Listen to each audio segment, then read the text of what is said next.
Halo teman-teman, perkenalkan, namaku Nizar. Saya adalah seorang fotografer dan videografer di C Studio. Nah, di kesempatan kali ini saya akan mulai memberikan informasi atau ilmu-ilmu bermanfaat seputar fotografi dan videografi. Dan untuk episode pertama ini saya akan memberikan tutorial atau penjelasan tentang segitiga exposure. Nah, jadi di kesempatan kali ini saya akan membahas nih tentang segitiga exposure. Nah, banyak fotografer di luar sana yang mungkin mereka kesusahan dalam mengatur segitiga exposure, guys. Nah, jadi kita akan membahasnya dari yang paling dasar dulu, yaitu segitiga exposure. Nah, segitiga exposure itu penting nggak kira-kira? Penting banget dong. Kenapa? Karena segitiga exposure adalah penyeimbang dari sebuah pencahayaan di dalam kameramu.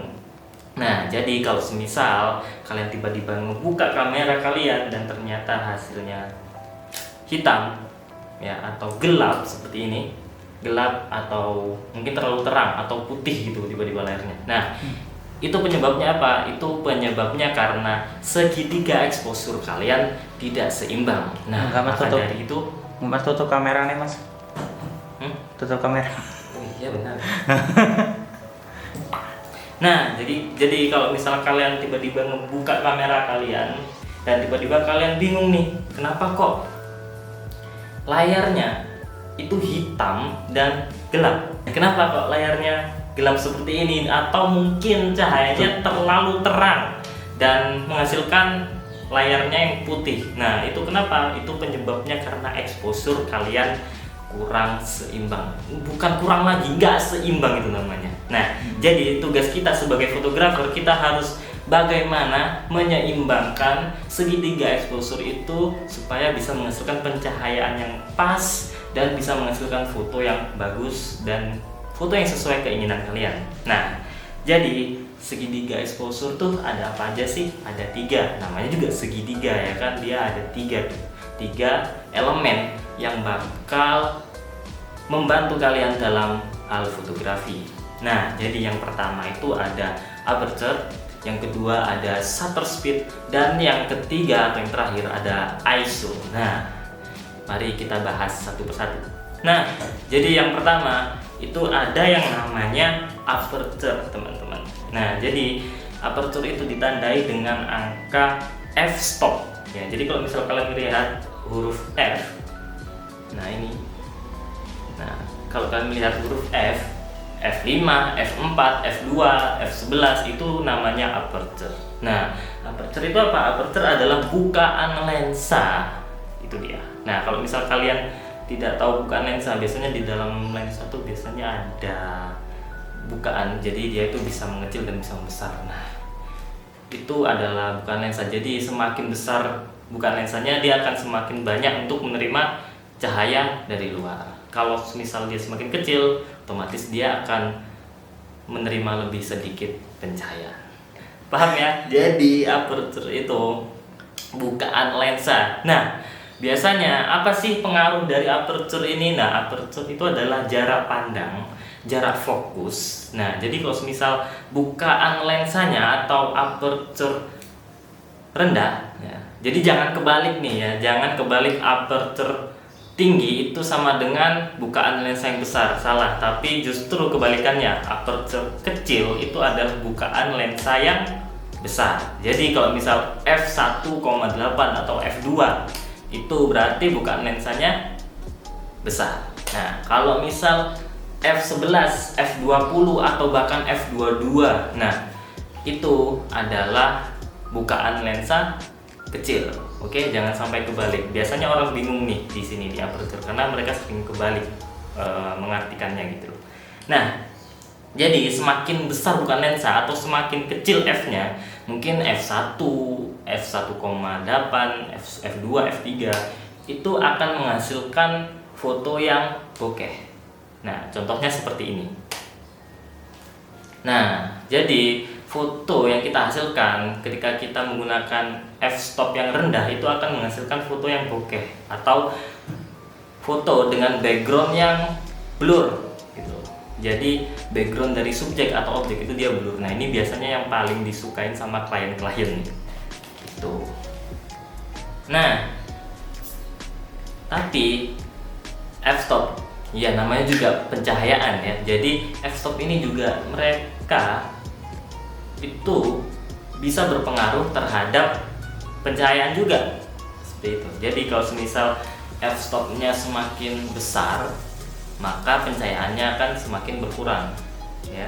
Jadi dia f-nya besar, otomatis bukaan lensanya mengecil dan akhirnya dia akan semakin sedikit dalam menerima cahaya.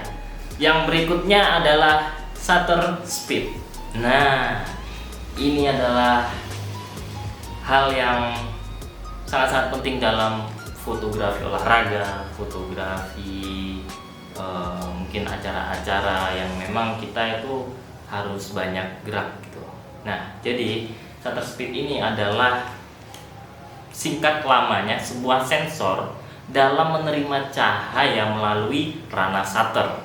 Nah jadi semakin tinggi shutter speednya, maka kecepatan kamera dalam memfoto akan semakin cepat.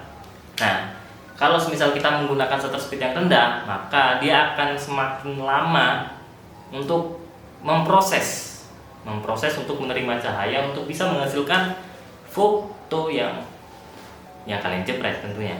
Nah, jadi kalau semisal semakin tinggi shutter speednya, maka akan semakin jelas ketika kalian memfoto objek yang bergerak. Nah, maka dari itu fotografer sport seperti sepak bola, fotografer olahraga badminton, volley, terus ada MotoGP.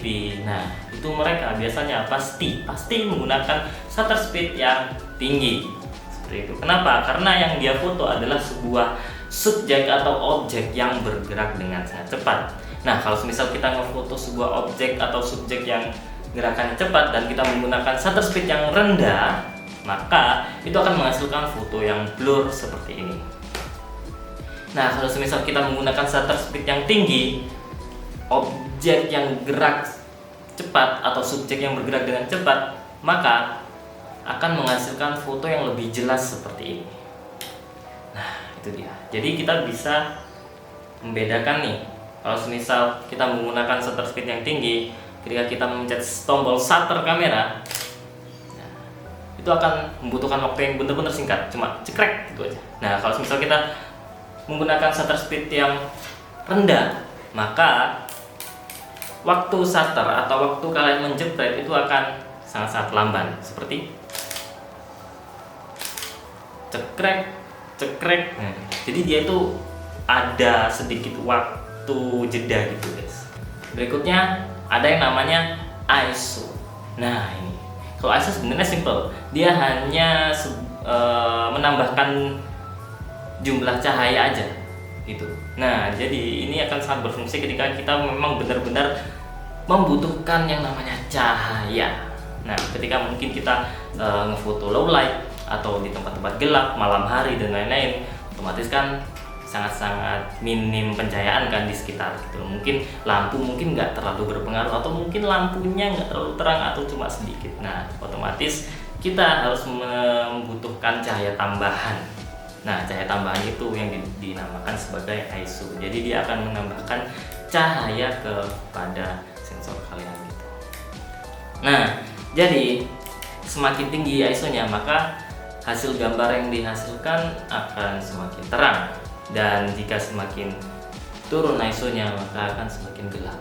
Nah ini kebalikannya aperture dan shutter speed. Kalau ISO dia itu ditandai dengan jumlah angka seperti ini.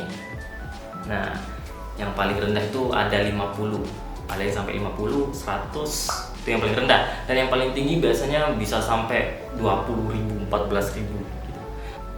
Oh iya, saya lupa. Untuk shutter speed dia ditandai dengan hitungan detik atau per second begitu, atau pecahan detik. Contohnya kayak 1/100 atau bisa lebih tinggi mungkin 1/500. Ini ya guys ya, yang ada di tengah. Nah, itu namanya shutter speed.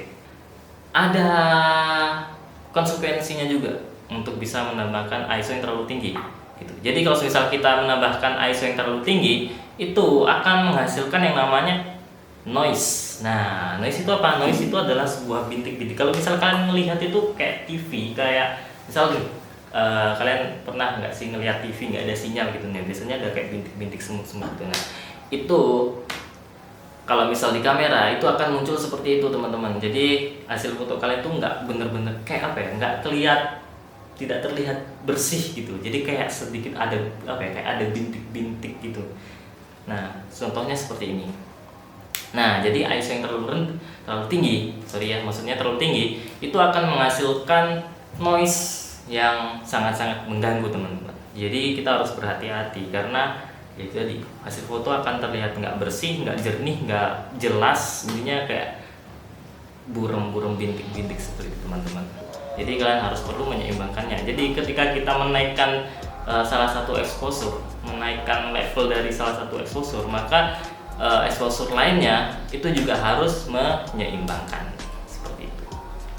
Oke, jadi menurut saya untuk bisa menguasai segitiga exposure ini harus banyak-banyak mencoba teman-teman gitu. Karena dulu saya juga belajar juga awal saya juga nggak bisa teman-teman, tapi saya sering mencoba, saya sering membiasakan untuk menggunakan mode manual gitu. Jadi untuk bisa membiasakan mengendalikan atau menyeimbangkan segitiga exposure, kita harus benar-benar bisa apa ya, benar-benar harus banyak-banyak mencoba teman-teman. Untuk apa ya, supaya terbiasa gitu. Intinya kita harus terbiasa gitu. Jadi saya juga belajar awal nggak bisa, tapi karena saya sering mencoba di lapangan, saya sering pakai manual, saya coba-coba, saya bereksperimen, akhirnya lama-kelamaan saya mulai paham, oh ternyata kalau misal aperture rendah itu shutter speed harus naik misal gitu, atau shutter speed kalau rendah otomatis aperture juga harus naik, dan sama seperti ISO juga harus menyesuaikan. Jadi kita mulai paham tuh apa yang harus diturunin, apa yang harus dinaikkan gitu. Jadi kita mulai bisa untuk terbiasa menyeimbangkan segitiga exposure. Oke, mungkin cukup sekian ya, mungkin terlalu panjang pembahasan dari saya. Untuk kalian yang mungkin pengen penjelasan yang lebih singkatnya, oke, itu saja untuk episode kali ini. Kira-kira kalian ada tips apa lagi nih soal segitiga exposure? Kalian bisa banget buat komen di kolom komentar. Oke, kita bisa sharing-sharing di situ dan kita bisa belajar bareng. Oke, terima kasih buat teman-teman yang sudah menonton. Mungkin cukup sekian. Mari kita bertemu di ilmu-ilmu bermanfaat selanjutnya. Dadah.